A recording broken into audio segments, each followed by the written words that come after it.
Hello aspirants, welcome to back MC study CSS platform and I hope you are doing well. आज जो हम topic discuss करने वाले हैं बेसिकली नेशनल एजेंडा।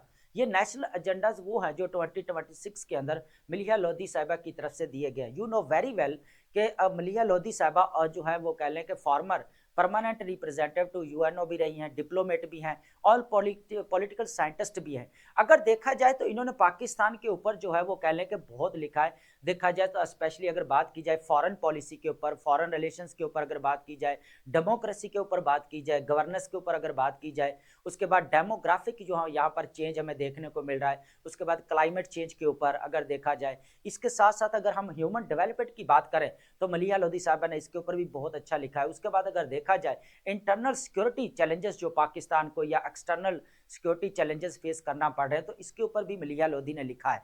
तो अगर देखा जाए थ्रू आउट, अगर देखा जाए पूरी जर्नी के अंदर इनकी, तो इन्होंने पाकिस्तान की जो socio economic and political development हो रही है, जितना भी चाहे डिक्लाइन हो रही है, उनके बारे में जो है बड़ी कीन ऑब्जर्वेशन के साथ जो है यहाँ पर लिखा है। तो अगर हम as a aspirant, CSS aspirant या पीएमएस एस्पेरेंट मलिहा लोधी साहिबा के बारे में अगर नहीं पढ़ते तो हमें अगर समझा जाए तो पूरी हिस्ट्री से जो है कह लें कि हम एक तरफ हो जाते हैं, ठीक है। क्योंकि नो डाउट के और भी बहुत सारे अच्छे राइटर्स हैं, लेकिन इनको पढ़ना क्योंकि इनकी एक बैलेंस अप्रोच और एक एनालिसिस हमारे सीएसएस और पीएमएस प्रिपरेशन के लिए बहुत ज्यादा मैटर करता है, ठीक है। आज जो हम नेशनल एजेंडास की बात करेंगे वो हमारे जो बेसिकली दिए गया मलिहा लोधी साहिबा की तरफ से, और ये 2026 जो हमें देखने को मिलता है। यहाँ पर हम दो बुक्स को भी अगर ऐड करने वाले हैं यहाँ पर देखें तो, एक तो अगर देखा जाए तो Pakistan beyond the crisis state अगर देखा जाए कि ये बुक है। उसके बाद सेकंड बुक जो है पाकिस्तान सर्च फॉर स्टेबिलिटी, जिसके अंदर मल्टी डिमेंशनल यहाँ पर चैलेंजेस को एक्सप्लोर किया गया है जो मलिहा लोधी साहिबा की तरफ से। अब हम ये क्यों डिस्कस कर रहे हैं यहाँ पर,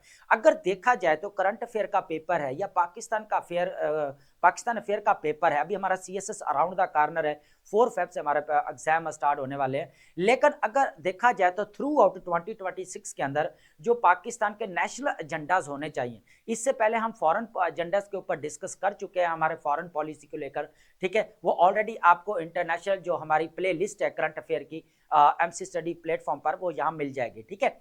लेकिन इसके साथ साथ जो आज हम नेशनल एजेंडाज डिस्कस करने वाले हैं, या आप अपने करंट अफेयर में, पाकिस्तान अफेयर में एज ए रेफरेंस और एज ए अगर कह लें एग्जाम्पल आप लाजमी कोट कर सकेंगे, ठीक है। उसकी वजह यह है कि इनका जो, मैं पहले भी बताता हूँ कि इनका जो एनालिटिकल अप्रोच है या इनका जो एनालिसिस है थ्रू आउट बड़ा बैलेंस अप्रोच के साथ जो है वो रहता है, और सजेशंस या रिकमेंडेशंस या कोई रेमेडीज अगर दे रही हैं तो बड़ी प्रैक्टिकल और प्रैग्मेटिक हमें नजर आती है यहाँ पर, क्योंकि इन्होंने इनके पास बहुत सारा एक्सपीरियंस है, क्योंकि इन्होंने ऑलरेडी जो है वो सर्वे किया है पाकिस्तान के ऊपर, इतना लिखा है, डिप्लोमेटिक रिलेशंस के ऊपर इन्होंने बहुत सारा लिखा है, फॉरेन पॉलिसी के ऊपर बहुत सारा लिखा है। तो आज हम चलते हैं अपने जो है वो कह लें कि नेशनल एजेंडाज जो इनकी तरफ से दिए गए हैं, तो ये आपके लिए बहुत ज्यादा कंड्यूसिव होने वाले हैं मेन एग्जाम के लिए। चाहे आप अगर नेक्स्ट 2027 भी दे रहे हैं तो उसके लिए भी ये लेक्चर बहुत ज्यादा इंपॉर्टेंट होने वाला है, क्योंकि हमारा सिंध का पीएमएस जो है अभी अनाउंस हो चुका है, उसके बाद हमारा पंजाब का पीएमएस स्क्रीनिंग टेस्ट की बात की जा रही है, लेकिन अब जो है उसका जो है मेन एग्जाम। तो अगर देखा जाए तो अब कंपटीशन एस्पिरेंट्स के दरमियान में यहाँ पर बढ़ता हुआ नजर आता है,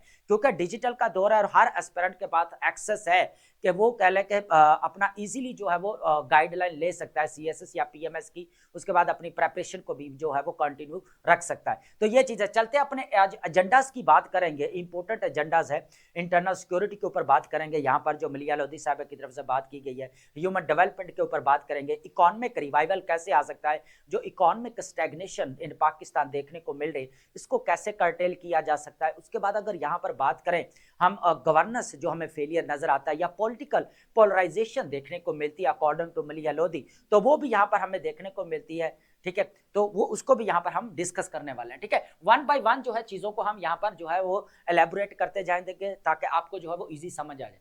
सबसे पहले अगर देखा जाए हमारे पास जो 2026 के अंदर जो हमारे नेशनल एजेंडाज रहेंगे थ्रू एट पूरा ईयर, है ना, होल द ईयर, तो अगर देखा जाए तो हमारा 2027 जो आगे एग्जाम आएगा सीएसएस का, उसके लिए भी ये बहुत ज्यादा इंपॉर्टेंट है, ठीक है। अब हो क्या रहा है कि पाकिस्तान पाथ थ्रू स्टेबिलिटी, कि पाकिस्तान जो स्टेबिलिटी की तरफ जो रास्ता है वो कौन सा है, वो कौन से स्टेप्स या कौन से एजेंडाज है जिनको अडॉप्ट करके वो स्टेबिलिटी की तरफ जो है वो जा सकता है, प्रॉस्पेरिटी जो है वो अपने socio economic and political prosperity इन पाकिस्तान जो है इंश्योर करवा सकते हैं। ठीक है, सबसे पहले अगर देखा जाए the consensus agenda for urgent national actions, वो कहती है कि जो ये हमारे पास एजेंडास है ये एक अर्जेंट नेशनल एक्शन है और इसको लेना चाहिए और ये काफी इंपॉर्टेंट भी है। अगर देखा जाए तो पाकिस्तान फेसेस क्रिटिकल चैलेंजेस, तो बहुत सारे चैलेंजेस फेस करना पड़ रहा है, सोशो इकोनॉमिक पॉलिटिकल चैलेंजेस है, इंटरनल चैलेंजेस है, एक्सटर्नल चैलेंजेस पाकिस्तान को फेस करना पड़ रहा है, लेकिन इंटरनल जो है बेसिकली फोकस्ड एरियाज हमारे पास रहेंगे। ठीक है, हो क्या रहा है कि सबसे पहले अगर देखा जाए या तो यहाँ पर हमें यहाँ पर जो पॉलिटिकल पोलराइजेशन देखने को मिल रही है या पॉलिटिकल इंस्टेबिलिटी देखने को मिल रही है उस चीज को डिस्कस किया है। गवर्नेंस फेलियर वो चीज भी डिस्कस की गई है। Economic fragility, economic stagnation, economic revival कैसे आ सकता है अकॉर्डिंग टू मलिया लोधी, इस चीज को भी डिस्कस करने वाले हैं। उसके बाद अलार्मिंग ह्यूमन डेवलपमेंट, अगर देखा जाए हमें अभी देखा जाए तो पाकिस्तान के अंदर हमें एजुकेशन है, हेल्थ है हमारे, ठीक है, तो अगर देखा जाए तो प्रॉपर जो ह्यूमन डेवलपमेंट जो सस्टेनेबल डेवलपमेंट गोल्स है उनको क्या हम मीट कर पा रहे हैं, नहीं कर पा रहे हैं। तो अगर देखा जाए तो 60% हमारा एजुकेशन रेट खड़ा है यहाँ पर। उसके बाद अनएम्प्लॉयमेंट यहाँ पर देख सकते हैं। उसके बाद अगर बात करती है तो वो एस्केलेटिंग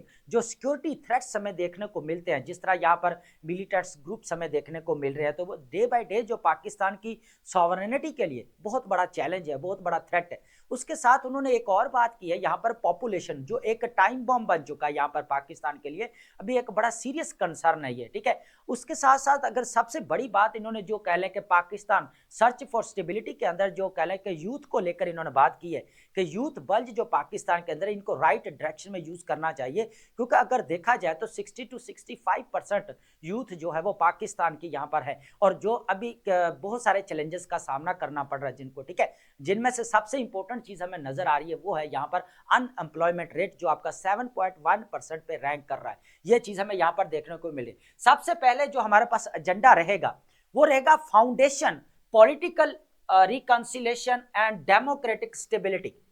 दो चीजें यहाँ पर क्या है, एक तो पॉलिटिकल यहाँ पर रिकंसिलेशन, उसके बाद डेमोक्रेटिक स्टेबिलिटी की उन्होंने बात की है कि इसकी फाउंडेशन रखना जरूरी है, क्योंकि यहाँ पर अगर देखा जाए सोशल डिस्पैरिटी जो हमें यहाँ पर देखने को मिल रही है अवाम के अंदर, पब्लिक के अंदर। ठीक है, उसके बाद यहाँ पर एक सोशल पोलराइजेशन देखने को मिल रही है, उसके साथ साथ यहाँ पर पॉलिटिकल पोलराइजेशन देखने को मिल रही है, क्योंकि हर प्रोविंसेस के अंदर एक अलग पॉलिटिकल पार्टी जो है अपनी गवर्नमेंट रन कर रही है। अगर देखा जाए जिस तरह हमारे सिंध के अंदर है या हम पंजाब के अंदर है या केपीके के अंदर है या बलूचिस्तान के अंदर, अगर देखा जाए 4 प्रोविंसेस के दरमियान में यहाँ पर ट्रुथ एंड रिकंसिलेशन हमें यहाँ पर नजर नहीं आती, डायलॉग्स या एंगेजमेंट यहाँ पर नजर नहीं आती। होता क्या कि वो कहते हैं यहाँ पर टिट फॉर टैट वाला जो एक क्या लेके कल्चर बना हुआ इसको एरेडिकेट करना पड़ेगा। वो बेसिकली यहाँ पर जो रिसेंटली अभी बिलावल भुट्टो जरदारी ने जो एक स्टेटमेंट दी है कि डायलॉग्स और एंगेजमेंट की जरूरत है यहाँ पर जो पॉलिटिकल पोलराइजेशन है, तो यहाँ पर पॉलिटिकल एंगेजमेंट होना बहुत ज्यादा जरूरी है। तो अगर देखा जाए ये 4 प्रोविंसेस के अंदर सबसे बड़ा जो चैलेंज है ना पाकिस्तान के अंदर जो है ना मल्टी पार्टी सिस्टम है ना। अब डेमोक्रेसी के अंदर no doubt multi party system है, दुनिया भी चल रही है इसके ऊपर। जर्मनी अगर देखा जाए कोलेशन गवर्नमेंट बनती है, दुनिया से अगर देखा जाए सबसे ज्यादा कोलेशन गवर्नमेंट जो रही है हमें जर्मनी के अंदर देखने को मिल रही है। तो पाकिस्तान के अंदर भी तो कोलेशन गवर्नमेंट बन रही है ना, लेकिन मल्टी पार्टी सिस्टम है, तो उसके अंदर अगर देखा जाए ऑपोजिशन है या कोई हार जाती है तो उसको यहाँ पर टिट फॉर टैट यहाँ पर जो है वो देखने को मिलता है।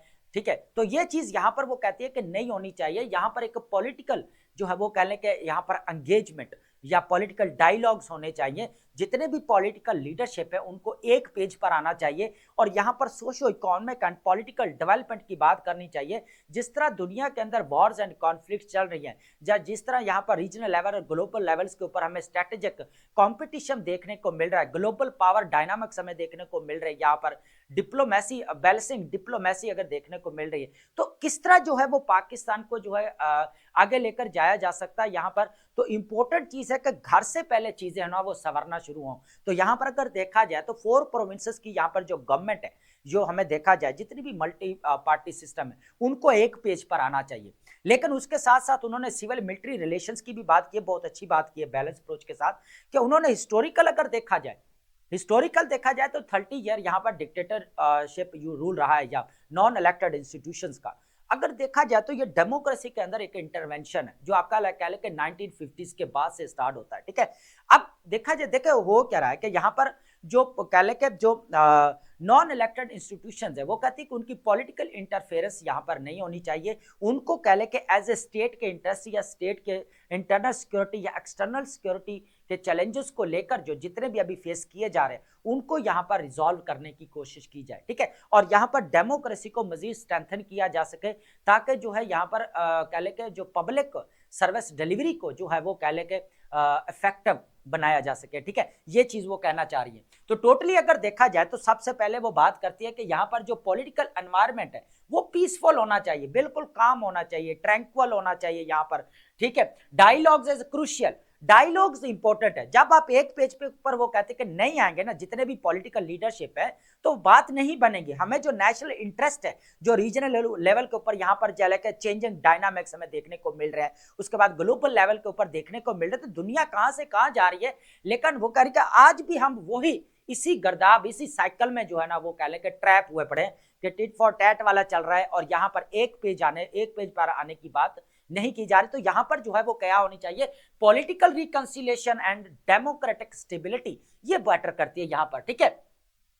How a governments actions undermine democratic institutions, यहां वो भी थोड़ा क्रिटिसाइज भी करते हैं। अगर हिस्टोरिकल अगर देखा जाए तो कह लें कि गवर्नेंस की जो पॉलिसीज है, जो इनके एक्शंस है, उन्होंने काफी जो है यहाँ पर पब्लिक इंस्टीट्यूशंस या डेमोक्रेटिक इंस्टीट्यूशंस को यहाँ पर डैमेज किया है, डिलैपिडेट किया है, ठीक है। उसके बाद अगर देखा जाए मिलिट्री रिलेक्टेंस कॉम्प्लिकेट डायलॉग्स, तो यहाँ पर अगर देखा जाए थ्रू आउट हिस्ट्री अगर देखा जाए तो 30 ईयर में अयूब खान का इरा हमें देखने को मिलता है, जियाउल हक का इरा देखने को मिलता है, मुशर्रफ साहब का यहाँ पर देखने को मिलता है इरा पूरा। तो देखा जाए तो उन्होंने किस तरह जो है कह लें कि पॉलिटिक्स के अंदर जो है वो अपना इंटरफेरेंस की। तो यहाँ पर जो है वो कह रहे कि जो पॉलिटिकल इंटरफेरेंस के अंदर नहीं होनी चाहिए जितने भी नॉन इलेक्टेड इंस्टीट्यूशंस हैं। तो ये एक अच्छी बात है कि उनको वन पेज पे आना चाहिए, डिस्कशंस करनी चाहिए, इंटरनल मैटर्स हैं, इंटरनल सिक्योरिटी मैटर्स हैं, एक्सटर्नल सिक्योरिटी मैटर्स हैं। तो ये काफी इंपॉर्टेंट चीजें हैं कि यहाँ पर जो हमें नेशनल इंटरेस्ट को सामने रखते हुए socio economic and political development की तरफ बढ़ना चाहिए, ठीक है। सबसे पहले जो हमारे पास पॉइंट डिस्कस कर रहे हैं वो था कि जेन्युइन डायलॉग।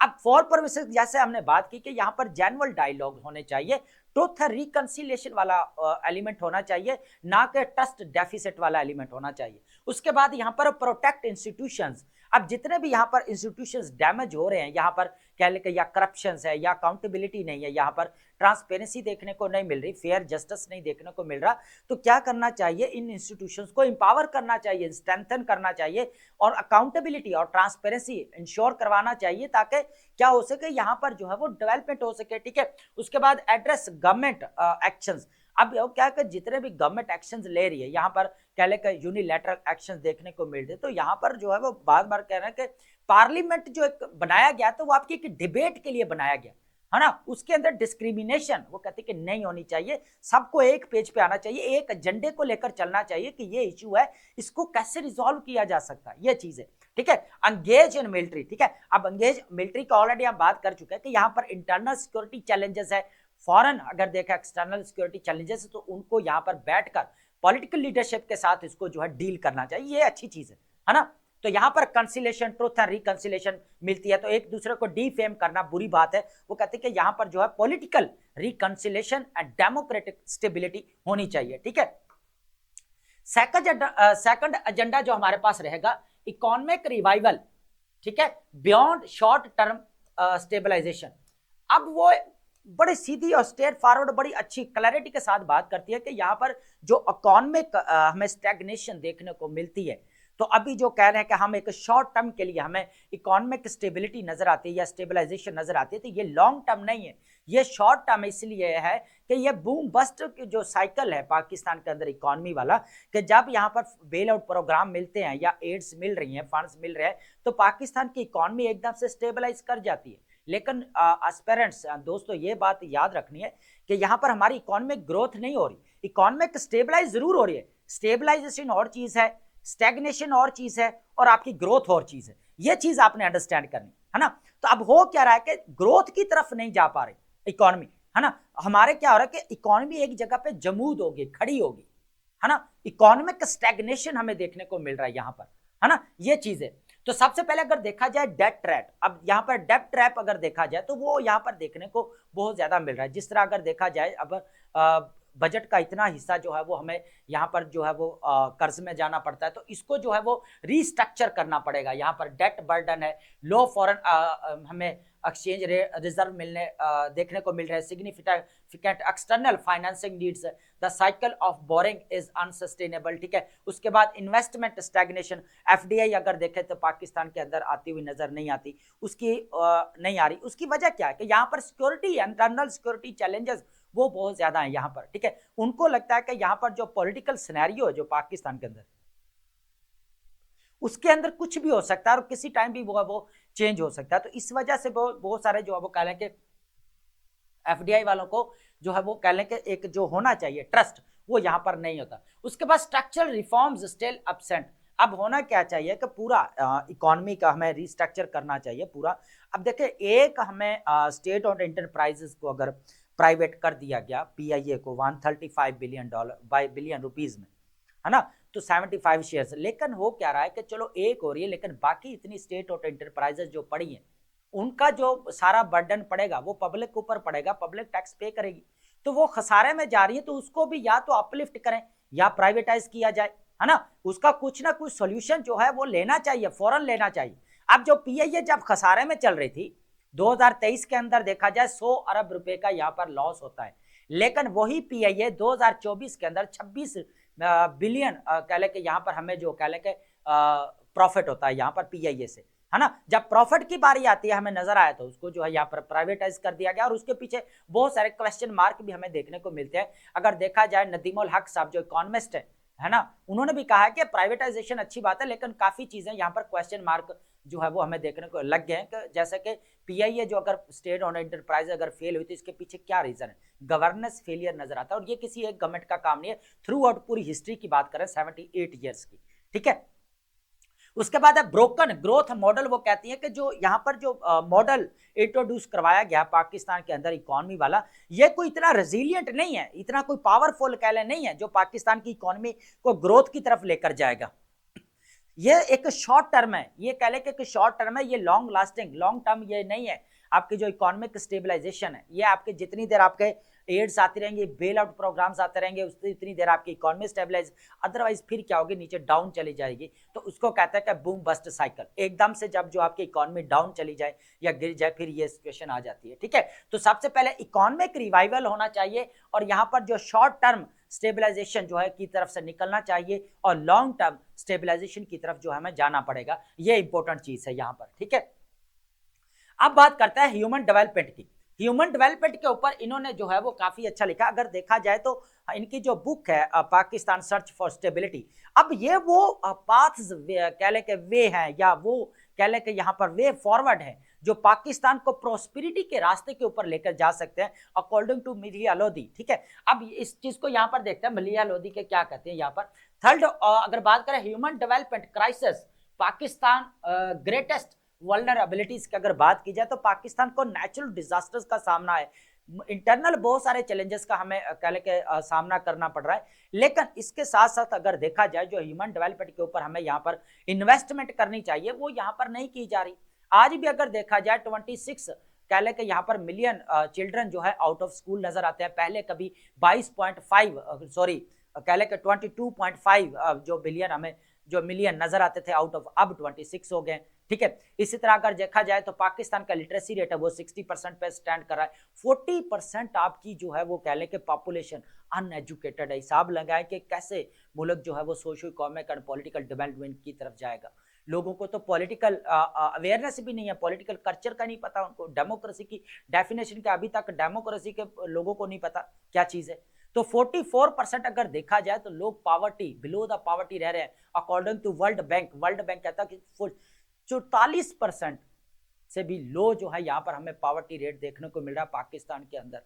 तो ये एक बड़ी चीज है यहाँ पर देखा जाए तो। सबसे पहले अगर देखा जाए तो हमें यहाँ पर जो है वो कह लें कि एजुकेशन मिल रहा है। उसके बाद यहाँ पर जो है अगर देखा जाए जेंडर डिस्पैरिटी देखने को मिल रही है यहाँ पर, ठीक है। तो ये चीजें खत्म करनी पड़ेंगी। इंडिकेटर ऑफ कह लें कि लिटरेसी, एजुकेशन, हेल्थ, उसके बाद poverty, gender disparity have deteriorated. इसके अंदर देखा जाए यहाँ पर 20 million children without school access, over 20 million children lack education, a national scandal limiting future opportunities 60% आपका स्टैग्नेंट यहाँ पर जो रेट कर रहा है लिटरेसी रेट, 44% आपका जो राइजिंग पॉवर्टी लाइन लेवल है, 40% आपका जो वो है जो कह लेके बिल्कुल कह लेके एजुकेशन की तरफ नहीं जा रहा है, बल्कि 40% of children under 5 suffer from stunning one of the first rate in the south Asia with devastating life long consequences.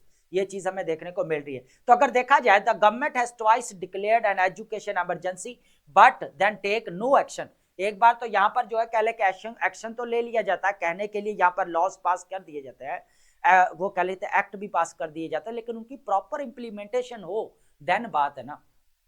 अब यहाँ पर पीकॉक वाला जो है यहाँ पर एक्ट पास किया गया 2016 के अंदर, जिसका काम था साइबर क्राइम को रोकना, लेकिन यहाँ पर उसके ऊपर भी बहुत सारा क्रिटिसिज्म हमें देखने को मिल रहा है यहाँ पर, ठीक है। उसको सेल्फ इंटरेस्ट की खातर जो है हमें यहाँ पर यूज होता हुआ नजर आया। तो यहाँ पर जो है उसकी ट्रांसपेरेंसी एंड अकाउंटेबिलिटी होनी चाहिए ताकि अवाम को जस्टिस मिल सके यहाँ पर, ठीक है। उसके बाद अगर बात की जाए 40% जो है of the population illiterate, millions children denied access to school, ये चीज है, ठीक है।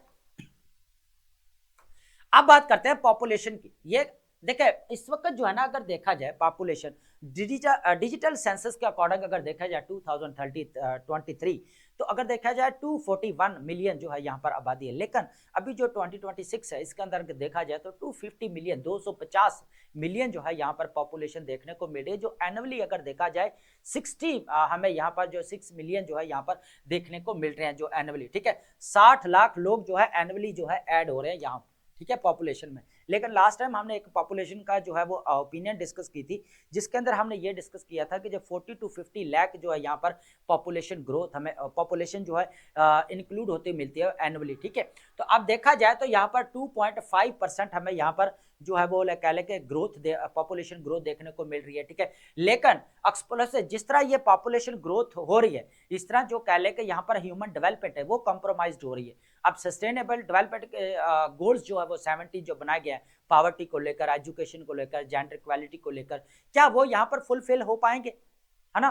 Question is that. तो जॉब यहाँ पर हमें नजर नहीं आती, अनएम्प्लॉयमेंट रेट बढ़ता जा रहा है, हेल्थ यहाँ पर इश्यूज है, उसके बाद अगर देखा जाए एजुकेशन है, तो इस तरह अगर देखा जाए तो उसके साथ साथ अगर यूथ बल्ज यहाँ पर बहुत बड़ा है। यहाँ पर उन्होंने बात की थी कि पाकिस्तान सर्च फॉर स्टेबिलिटी के अंदर उन्होंने यूथ बल्ज की बात की है कि पाकिस्तान के अंदर जितनी यूथ है ना, कह ले कि youth is the future of our nation, है ना, youth is the future of our nation.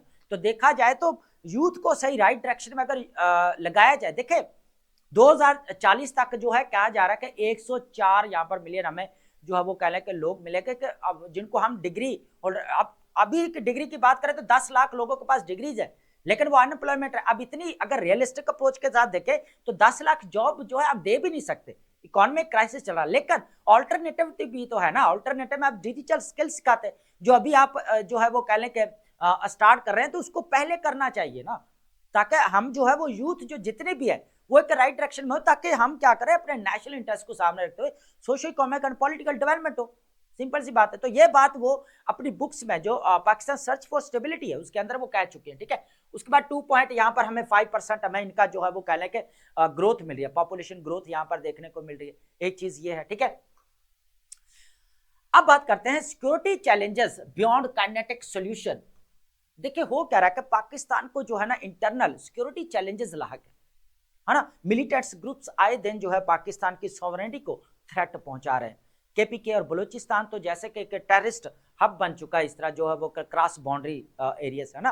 तो टोटली अगर देखा जाए जो अभी रिसेंटली जो ISPR है अहमद शरीफ चौधरी साहब लेफ्टिनेंट जनरल, उन्होंने कहा है कि अगर देखा जाए तो जो कह ले कि अफगानिस्तान इधर is mother of all terrorist groups देखा जाए तो। अगर हो क्या कि यहाँ पर जो सैंड्रा जेंसन जो है यहाँ पर डेनमार्क की तरफ से जो कह ले कि यहाँ पर जो मिलिटेंट्स ग्रुप्स की जो कमेटी है उनको चेयर करती है, उन्होंने अभी रिसेंटली जो UN सिक्योरिटी काउंसिल के अंदर कहा था कि रीजनल स्टेबिलिटी के अंदर सबसे बड़ा जो थ्रेट है वो यहाँ पर अफगानिस्तान की तरफ से, जब से अफगान तालिबान आए हैं तो उनकी वजह से यहाँ पर जो है बहुत सारे जो है वो रीजनल इंस्टेबिलिटी होती हुई हमें नजर आती है, और पाकिस्तान भी जो है यहाँ पर बहुत सारे इश्यूज फेस कर रहा है। तो ये अकॉर्डिंग टू सैंड्रा जेंसन जो ऑलरेडी यहाँ पर कमेटी को चेयर करती है यहाँ पर जितने भी मिलिटेंट्स ग्रुप्स हैं, ठीक है। तो ये चीज हमें यहाँ पर नजर आ रही है, ठीक है। तो वो कह रही है कि यहाँ पर जो जितने भी कह लें कि इंटरनल सिक्योरिटी चैलेंजेस है या मिलिटेंट्स ग्रुप्स हैं या रिलीजियस एक्सट्रीमिज्म है या टेररिज्म है, उसको कर्टेल करना पड़ेगा। अगर कर्टेल नहीं कर रहे तो यहाँ पर जो है दिन ब दिन कह लें या डे बाय डे क्या होगा, यहाँ पर जो है वो कह लें socio economic and political challenges, nightmares यहाँ पर बढ़ते जाएंगे, ये चीज उन्होंने कहा। अब देखिए यहाँ पर sorry, the test of leadership can stakeholders rise to challenge, ठीक है, इस चीज को यहाँ पर देखने वाले हैं, वन बाय वन जो चीजों को देखेंगे, ठीक है, ताकि आपको चीजें क्लियर हो जाए, ठीक है। These interconnected challenges pose an existential test for Pakistan's leadership. Can they transcend narrow interest to address issues determining the country's fate? क्या वो मुल्क की जो किस्मत है वो बदल सकते हैं ये जो चैलेंजेस है इनको सामने? तो ये 2026 के अंदर अगर देखा जाए पूरा साल तो ये नेशनल एजेंडे में होने चाहिए, तो ये बहुत ज्यादा इंपॉर्टेंट भी है। Actions across the multiple fronts, establish political truths, सबसे इंपॉर्टेंट चीज ये है कि क्या होना चाहिए यहाँ पर, सबसे पहले क्या होना चाहिए यहाँ पर, पॉलिटिकल ट्रूथ, पॉलिटिकल ट्रूथ का मतलब एग्रीमेंट होना चाहिए, है ना, जेन्युइन डायलॉग होने चाहिए, ट्रूथ एंड रिकंसिलिएशन होनी चाहिए, जैसे हमने पहले डिस्कस किया। उसके बाद इंप्लीमेंट स्ट्रक्चरल इकोनॉमिक रिफॉर्म्स। देखिए स्ट्रक्चरल रिफॉर्म तो आप इंट्रोड्यूस करवा देते हैं, लेकिन उनकी प्रॉपर इंप्लीमेंटेशन होना वो बहुत ज्यादा इंपॉर्टेंट चीज है, तो ये उन्होंने डिस्कस किया। उसके बाद declared genuine human development emergency, तो ये बहुत ज्यादा इंपॉर्टेंट है, ठीक है। लॉन्च कॉम्प्रिहेंसिव पॉपुलेशन पॉलिसी, अगर देखा जाए तो पॉपुलेशन पॉलिसी चाइना ने भी तो कंट्रोल किया है ना पॉपुलेशन के ऊपर, तो पाकिस्तान को भी यहाँ पर जो है वो करना चाहिए। जिस तरह अभी कह लें उलमा भी शामिल थे, इस्लामाबाद समिट हुई, तो बड़ा एक कह लें कोर्डियल वे और बड़ा एक कलेक्टिव जो है यहाँ पर हमें कंसेंसस देखने को मिली। तो ये कह लें इसकी प्रॉपर यहाँ पर फैमिली प्लानिंग को इम्प्लीमेंटेशन किया जाना चाहिए, पॉलिसी को, काफी इंपॉर्टेंट है। उसके बाद adopt whole nation security strategy, तो अगर देखा जाए जो नेशनल सिक्योरिटी स्ट्रेटेजी है वो इंपॉर्टेंट है, चाहे इंटरनल जितने भी चैलेंजेस है या इश्यूज हैं उनको यहाँ पर कर्टेल किया जा सके।